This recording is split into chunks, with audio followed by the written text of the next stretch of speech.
नमस्कार दोस्तों, मैं अंकुर उपाध्याय स्वागत करता हूं आप सभी का आपके अपने YouTube channel share market analysis में। दोस्तों यहां पे आप सभी के साथ बात करूंगा आईटी स्टॉक्स को लेकर। आईटी स्टॉक्स में आपको मंडे के सेशन में गिरावट देखने को मिल सकती है। मैंने कल एक वीडियो बनाई थी। एक चीज और बोलना चाहूंगा वीडियो को आगे बढ़ाने से पहले। काफी सारे लोगों को कंफ्यूजन है मेरी वीडियो से कि मैं आईटी को लेकर बुलिश हूं या फिर बियरिश हूं। कभी मैं कहता हूं सेल, कभी मैं कहता हूं बाय। ऐसा आप लोग बोलते हो, लेकिन मैं तो मुझे लगता है अपनी हर वीडियो में एक तरफा कहता हूं कि भाई बाय। इन्वेस्टमेंट के रिलेटेड मैं यही कहता हूं बाय। यहां पे कुछ लोगों को ऑब्जेक्शन भी है कि प्लीज ऐसे स्टॉक्स को इग्नोर रिकमेंड ना करें। देखिए, रिकमेंडेशन देना ना देना वो एक अलग बात है। बात है आप क्या कर रहे हो, बात है क्या वो स्टॉक अच्छे हैं। देखिए, अगर इन्फोसिस में आपसे कहूं कि गिरावट में लो तो मेरे हिसाब से कुछ गलत शब्द नहीं है। वो एक large cap blue chip fundamentally strong counter है। म्यूचुअल फंड्स, एफआईआई, प्रमोटर्स सबके पास एक अच्छी खासी क्वांटिटी है स्टॉक की, क्वालिटी स्टॉक है। अभी उसके हालात खराब चल रहे हैं, एक साल बोलो या फिर अभी एक साल आने वाला साल भी बोल दो खराब रहेगा, लेकिन ये बिल्कुल भी सिद्ध नहीं होता कि ये स्टॉक आपको अगले 5 साल में पैसा बना के नहीं देगा। फैक्ट बोल रहा हूं, कुछ गलत नहीं बोला ना मैंने। तो इसी बेस पे मैं आपसे कहता हूं लॉन्ग टर्म निवेशक एवरेज करें, बॉटम फिशिंग करें। अगर आप लॉन्ग टर्म खुद को समझते हो और आपका व्यू 3 महीने का होता है तो आप पहली बात तो लॉन्ग टर्म निवेशक नहीं, आप हो पोजिशनल ट्रेडर। और उनके लिए मैं क्या कह रहा हूं कि भाई पोजिशनल ट्रेडर बिल्कुल अभी दूर हो जाए। यानी आईटी स्टॉक से ट्रेडिंग पर्पस से, अगर आपका ट्रेडिंग पर्पस है आईटी स्टॉक्स में, तो अभी आपके लिए कोई भी जगह नहीं है। क्यों? क्योंकि अभी नेगेटिव माहौल चलने लगा दोबारा से। जो रैली बनी थी वो फिजल आउट हो रही है, सिंपल। अब कल के सेशन में एसेंचर ने अपने नंबर्स पेश करे, मैंने वीडियो भी बनाई थी, और एसेंचर के नंबर्स जो हैं वो अच्छे आए हैं। गाइडेंस भी मुझे ठीक लगी, लेकिन स्टॉक के प्राइस ने अप्रिशिएट नहीं करा, वो लगभग 5% डूब गया। या मेरे पास कुछ कमेंट भी है, भाई आप क्या बात कर रहे हो, एसेंचर का स्टॉक तो हरे निशान में बंद हुआ है। तो पहले तो मैं आपको बताऊंगा, जो आप एसेंचर का शेयर देख रहे हो ना हरे निशान में बंद हुआ है, वो आपके लिए आफ्टर मार्केट है जो 0.48% गिरा है। हरे निशान में तो नहीं बंद हुआ है, करीब आधे %, वो आफ्टर मार्केट है। यानी जब अमेरिका का बाजार बंद हो गया तब उसके बाद का भाव।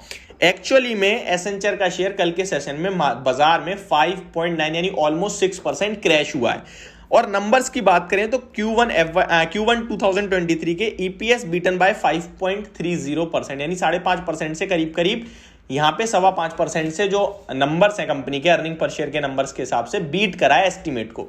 तो नंबर्स खराब नहीं थे, स्टॉक का प्राइस बस खराब हो गया है। तो इसके चलते हो सकता है एक नेगेटिव रिएक्शन देखने को मिले, जो कि आपने कल के सेशन में नैस्डैक इंडेक्स में 1% की करीब की गिरावट थी, जिसकी वजह से इन्फोसिस का एडीआर लगभग 1% डाउन है और विप्रो भी ऑलमोस्ट 1.1% डाउन दिख रहा है। ठीक है, तो यही बस मेरी तरफ से आपके लिए एक अपडेट थी। अभी बात करें अगर लॉन्ग टर्म की, तो देखिए इन्फोसिस में मैं आपको सिंपल सी बात बोलूंगा, भाई कंपनी खुद आपके लिए 9,300 करोड़ का माल खरीद रही है और लगभग 11-12 दिसंबर को कंपनी ने 750 करोड़ के समथिंग की बाइंग करी है। विप्रो की बात करें तो 17 के पीई पे मिल रहा है आपको। अब 17 के पीई से क्या आप 10 के पीई पे मांग रहे हो एक ऐसी बेहतरीन लार्ज कैप कंपनी। और प्रमोटर्स के पास अराउंड 73% का स्टेक है। टीसीएस की बात करें तो मेरे पास एक कमेंट आया था कि भाई टीसीएस के बायबैक के बाद हमने देखा क्या हाल हुआ है टीसीएस का। तो पहली बार टीसीएस ने बायबैक नहीं करा था, उससे पहले 3100 पे करा था, उससे पहले 2700 पे करा है, उससे पहले ना जाने कितने बायबैक करे हैं। आईटी स्टॉक्स तो जाने ही बायबैक के लिए जाते हैं। तो ये तो कोई बात नहीं हुई कि आईटी बायबैक की बात होगा। बायबैक अभी का और 2020 से 2021 के बीच में एक बुल रन आया आईटी स्टॉक्स में, बड़ा पैसा बना है इनमें। अब मैं आपको मुंह जुबानी नहीं, आपको नंबर्स अगर स्क्रीन पे दिखाऊं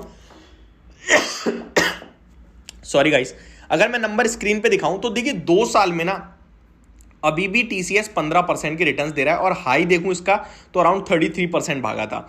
और 2020 के लोस से देखूं तो लगभग 100% के रिटर्न अभी भी हैं स्टॉक में, यानी कोविड के समय से अभी तक। तो कोविड के बाद जो इनमें रैली बनी थी वो काफी बड़ी थी। अगर मैं इन्फोसिस की बात करूं, कोविड लो में 600 रुपए चला गया था, अभी 160% के रिटर्न है। तो जब आप व्यू बड़ा करते हो ना तो आपको एक हकीकत सामने आती है जो कि आपको बताती है कंपनी के बारे में। ऐसे ही इन्हें ब्लू चिप नहीं कहते, ऐसे ही इन्हें भरोसा नहीं, इन पे भरोसा जताते हैं म्यूचुअल फंड्स। म्यूचुअल फंड जिस शेयर को खरीद रहे हैं ना, that means they are dependable, they are Rahul Dravid. आप भरोसा कर लो, सिंपल। तो सिंपल सा लॉजिक है कि आपको एक अच्छे शेयर्स, लॉन्ग टर्म मेरा मतलब है 3-5 साल, आपका लॉन्ग टर्म कभी बार 1 महीने और 1 दिन भी हो जाता है अगर गिर जाए तो वहां आप कमेंट करते हो, तो इसे इग्नोर करें। शॉर्ट टर्म की बात करें तो चाहे वो टीसीएस हो चाहे वो इन्फोसिस हो, अभी तो नो ट्रेड जोन में दिख रहे हैं। ओवरऑल टीसीएस के हिसाब से देखें तो सपोर्ट जोन नियर ही 3200 रुपए के करीब है। इन्फोसिस की बात करें तो 1500 रुपए के करीब है। अगर एचसीएल टेक की बात करें तो ये तो अभी भी अच्छे मूव ही दिखा रहा है, हालांकि नीचे में स्टॉक आपके लिए 1980 पे आ सकता है। विप्रो की बात करें ऑलमोस्ट सपोर्ट पे खड़ा है 388 385 के। टेक महिंद्रा में भी आप दिख रहे हैं। और अगर ये शेयर खराब होते ना लॉन्ग टर्म के लिए तो एलआईसी स्टेक नहीं बढ़ाता। एलआईसी कंटिन्यू स्टेक बढ़ा रहा है, अच्छा खासा स्टेक बढ़ा रहा है 2-2% से।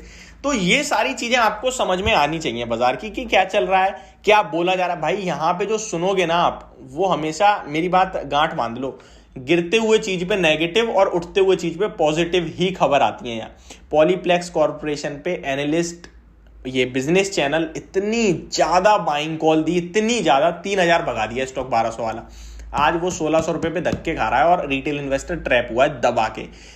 तो ये सब तो होता ही है बाजार में, अब कोई बात नहीं कर रहा। गिरते हुए चीज को हमेशा नीचे ही धकेला जाता है यहाँ, और उठती हुई चीज को हमेशा पुश करा जाता है। ये तो बेस्ट है, बेस्ट है। पीएसयू बैंक आज तक आपने कभी किसी के मुंह से बाइंग सुनी थी?